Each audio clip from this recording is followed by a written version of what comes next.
क्या हुआ जब अयोध्या में प्रकट हो गया साक्षात पुष्पक विमान।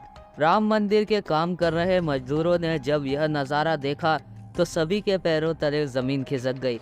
22 जनवरी को प्राण प्रतिष्ठा से पूर्व अयोध्या में इतने बड़े चमत्कार का होना सभी को आश्चर्य में डाल रहा है। कुछ लोगों ने इसके साक्षात दर्शन किए हैं। जिन्होंने इन्हें अपनी आंखों से देखा है वह बताते हैं, जिसको सुनकर आपके भी रोंगटे खड़े हो जाएंगे। आगे बढ़ने से पहले अगर आप सच्चे सनातनी हैं और श्री राम के सच्चे भक्त हैं तो इस चैनल को सब्सक्राइब करें और वीडियो को लाइक कर दीजिए और कमेंट बॉक्स में जय श्री राम ज़रूर लिखें। दोस्तों, 22 जनवरी 2024 को रामलला अयोध्या के नए भव्य मंदिर में विराजमान होगी। इस शुभ कार्यक्रम के लिए पूरे देश से निमंत्रण बांटा जा रहा है। हर शहर, हर गांव, घर घर तक अक्षत वितरण में बच्चों से लेकर बड़ों तक का सहयोग कर रहे हैं। यहाँ तक कि महिलाएं घर घर जाकर अक्षत और श्री राम की अयोध्या की फोटो वितरण कर रही है। अयोध्या में राम मंदिर में भगवान रामलला की प्राण प्रतिष्ठा कार्यक्रम की तैयारियां तेजी से जारी है। इस कार्यक्रम की बेहद भव्य बनाने के लिए कोई कसर नहीं छोड़ी जा रही। इस बीच राम मंदिर के निर्माण कार्य में भी तेजी से किया जा रहा है। मंदिर निर्माण के लिए जो लक्ष्य लिया गया था उसमें लगभग 80% कार्य पूरा हो चुका है। 7 खंभों और मूर्तियों का काम भी चल रहा है। पिछले दिनों त्योहार की वजह से यह काम धीमा पड़ गया था, लेकिन अब वह भी तेज गति से पूरा हो जाएगा। निर्माण कार्य जल्द से जल्द पूरा करने के लिए सभी मजदूर रात दिन मेहनत कर रहे हैं।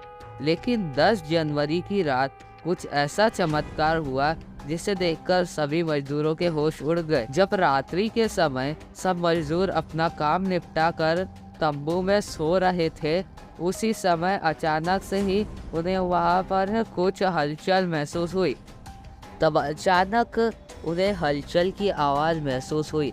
सुरेश नाम का एक मजदूर जब तंबू से बाहर झांक कर देखा तो राम मंदिर के परिसर में कुछ अजीब सी पीली चमकती हुई चीज़ दिखाई दी। उसने अपने साथियों को जगाने का चाहा, पर लेकिन कोई भी उसके साथ नहीं आया। जब हिम्मत करके सुरेश राम मंदिर परिसर में पहुंचा तो वहां का नज़ारा बहुत ही चौंकाने वाला था, क्योंकि वहां पर उसे एक बहुत ही दिव्य चमत्कारिक विमान दिखाई दिया, जिसका आकार मोर के समान था, जो दिखने में काफ़ी सुंदर था और तेज से परिपूर्ण था, जो कि राम मंदिर के परिसर में पिछले क्षेत्र में उतर रहा था। लेकिन उस विमान को नियंत्रित कौन कर रहा था यह समझ नहीं आ रहा था, क्योंकि उस विमान में इतना तेज था कि सामान्य आंखों से उसे नहीं देखा जा सकता था। लेकिन समय में कुछ ऐसा हुआ, ऐसा लगने लगा कि स्वयं समक्ष प्रभु श्री राम आ रहे हैं, मानो साक्षात भगवान श्री राम का पुष्पक विमान के माध्यम से अयोध्या में उतर रहे हो। सुरेश ने यह चमत्कार अपनी आंखों से देखा, लेकिन अचानक से ही वह बेहोश हो गया, क्योंकि वह उसके तेज को सहन नहीं कर सका। सुरेश जब सुबह उठा तो वह उसी स्थान पर मौजूद था। उसके साथ ही मंदिर निर्माण के कार्य को पूरा करने के लिए जा रहे थे। उसने सभी को रोक कर रात्रि की सच्चाई बताई, लेकिन सभी उसकी हंसी उड़ाने लगे। लेकिन सुरेश मन ही मन समझ चुका था कि प्रभु श्री राम अयोध्या आ चुके हैं। यह उसके लिए सौभाग्य था कि उसे इतना सुंदर दृश्य देखने को मिला, जहाँ शायद उसने साक्षात पुष्पक विमान के दर्शन किए थे। यानी कि प्राण प्रतिष्ठा से पहले अयोध्या प्रकट हुआ था साक्षात पुष्पक विमान। दोस्तों, देश के अलग अलग हिस्सों में कई बार अजीब सी आकृति के विमान दिखाई दिए हैं, जिनका संबंध कई बार एलियन के साथ जोड़कर देखा जाता है। यानी अयोध्या में उस रात्रि को मोर की आकृति का विमान देखना वास्तव में प्रभु श्री राम का ही कोई संदेश हो सकता है। लेकिन क्या यह विमान सचमुच पुष्पक विमान है? इसकी आखिर क्या गारंटी है? इससे समझने के लिए हमें पुष्पक विमान का रहस्य जानना होगा। हमारे YouTube चैनल यानी कि गुरुकुल पर ऐसे ही वीडियो आते रहते हैं, तो आइए बताते हैं आपको पुष्पक विमान के बारे में। उससे पहले सब्सक्राइब कर दीजिए आपको पुष्पक विमान का रहस्य बताएंगे, जिसको समझकर आपको भी यकीन नहीं होगा। अयोध्या में पुष्पक विमान का प्रकट होना कलयुग का सबसे बड़ा चमत्कार है। रामायण में पुष्पक विमान का जिक्र है, जो पहले से कुबेर के पास था। इसके बाद रावण ने उसे अपने सौतेले भाई कुबेर से लंका समेत बलपूर्वक हथिया दिया था। फिर रावण इसी जरिए से कहीं भी जा सकता था, आता जाता रहता था। इससे रावण अलग अलग जगहों पर। रावण को हराने के बाद यह विमान प्रभु श्री राम के पास आ गया। वह जीत हासिल करने के बाद इसी विमान से ही हर जगह जाते थे। अयोध्या वह पहुंचे थे इसी विमान को लेकर। रावण ने इसी के जरिए पंचवटी आश्रम से सीता माता का हरण किया था और उन्हें उस पर बिठाकर लंका ले गए थे। कहा जाता है कि पुष्पक विमान आज के विमान की तरह नहीं था। पुष्पक विमान के जरिए रावण हवाई मार्ग से सफर किया करता था। रावण को मौत के घाट उतारने के बाद उसी विमान के जरिए प्रभु श्री राम, माता सीता, लक्ष्मण लंका से अयोध्या लौटे थे।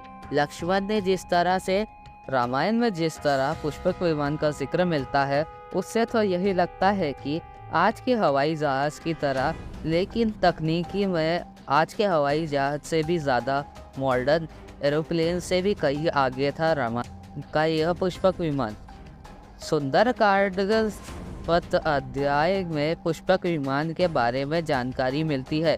पुष्पक विमान की आकृति मोर की तरह है और यह अग्नि और वायु की ऊर्जा से उड़ान भरता है और इसकी तकनीक इतनी उत्कृष्ट थी कि इसका आकार छोटा था और बड़ा भी किया जा सकता था। कहा जाता है कि रावण ने अपनी पूरी सेना के साथ लेकर इस विमान में उड़ान भरता था। पुष्पक विमान अपने चालक की इच्छा के अनुसार ही गति पकड़ता था। यह मन की गति से उड़ान भर सकता था। यह विमान में बैठने के लिए कई आसन बने हुए थे। पौराणिक कथाओं के मुताबिक युद्ध के बाद भगवान श्री राम विमान का पूजन कर दिव्य विमान को वापस कुबेर को सौंप देने के लिए गए, पर कुबेर ने पुष्पक विमान प्रभु श्री राम को भेंट कर दिया। जिसके बाद पुष्पक विमान प्रभु श्री राम, माता सीता और लक्ष्मण अयोध्या पहुँचे। अब दोस्तों, कई हजारों सालों बाद एक बार फिर से भव्य राम मंदिर का निर्माण हो रहा है। तो प्रभु श्री राम अपने भाई लक्ष्मण और माता सीता के साथ एक बार फिर से अयोध्या धाम पहुँचे हैं, अपने इसी पुष्पक विमान पर, जिसका नज़ारा वहाँ के मजदूर अपनी आंखों से देख चुके हैं। रामायण के प्रसंग में कहा जाता है कि जब माता सीता को हरण कर रावण ले जा रहा था, तो रास्ते में जटायु ने अपनी चोट से रावण को चोट पहुंचाई थी। उस समय रावण पुष्पक विमान में मौजूद था। इसके बाद रावण ने तलवार से जटायु को लहूलुहान कर दिया था। जटायु घायल होकर जमीन पर गिर गया था। सीता को खोजते हुए राम पेड़ पौधों से, पक्षियों से पूछते जा रहे थे, तो रास्ते में घायल जटायु से उनकी मुलाकात हुई। जटायु ने बताया कि रावण सीता माता को हरण करके किस दिशा में लेकर गया है, लेकिन जब साक्षात प्रभु श्री राम ने पुष्पक विमान में अयोध्या आ चुके हैं, तो भला उनके परम भक्त जटायु कैसे नहीं आएंगे अयोध्या। अयोध्या में राम लला की प्राण प्रतिष्ठा से पहले जनपद की सीमा के गिद्धों के झुंड में दिखाई दे रहे हैं और अयोध्या के आसपास कई गिद्धों के झुंड दिखाई दे रहे हैं। लोग इसे शुभ संकेत मान रहे हैं। मलकीपुर तहसील क्षेत्र गांव दरौली के पीछे 10-12 दिन से गिद्धों का झुंड दिखाई दे रहा है और वहां पर आज तक 20 वर्षों से गिद्धों का झुंड नहीं दिखाई दिया, ऐसा वहां के लोकल लोगों का कहना है। और इस गांव में लगभग 50 की संख्या में गिद्ध दिखाई दे रहे हैं और 101 गिद्ध करीब अयोध्या के आसपास दिखाई दे रहे हैं और इन गिद्धों की बात को जटायु से जोड़कर देखा जा रहा है। ज़्यादातर लोग राम और इन गिद्धों को शुभ संकेत मान रहे हैं और इसे जटायु से जोड़कर देख रहे हैं। 22 जनवरी को होने वाले प्राण प्रतिष्ठा समारोह में देश के प्रधानमंत्री नरेंद्र मोदी ने विदेश के कई महान हस्तियों को निमंत्रण दिया है, लेकिन आपको जानकर हैरानी होगी कि नेपाल में कुछ विशेष लोगों को समारोह में आने का निमंत्रण दिया गया है। इसके पीछे का रहस्य जानकर आपके होश उड़ जाएंगे, क्योंकि नेपाल में लगभग श्री राम का ससुराल कहा जाता है, क्योंकि नेपाल इस समय पर जनकपुरी हुआ करता था और माता सीता उसी भूमि से प्रकट हुई थी। जनकपुर धाम से जैसे मिथिला भी कहा जाता था। मिथिला की संस्कृति की यह मान्यता है कि जब बेटी गृह प्रवेश होता है तो उसके मायके से तोहफा और अन्य सामग्री भिजवाई जाती है। इसी परंपरा के मुताबिक जब प्रभु राम का गृह प्रवेश होता है और सीता जी अयोध्या से उपहार भिजवाए जा रहे हैं।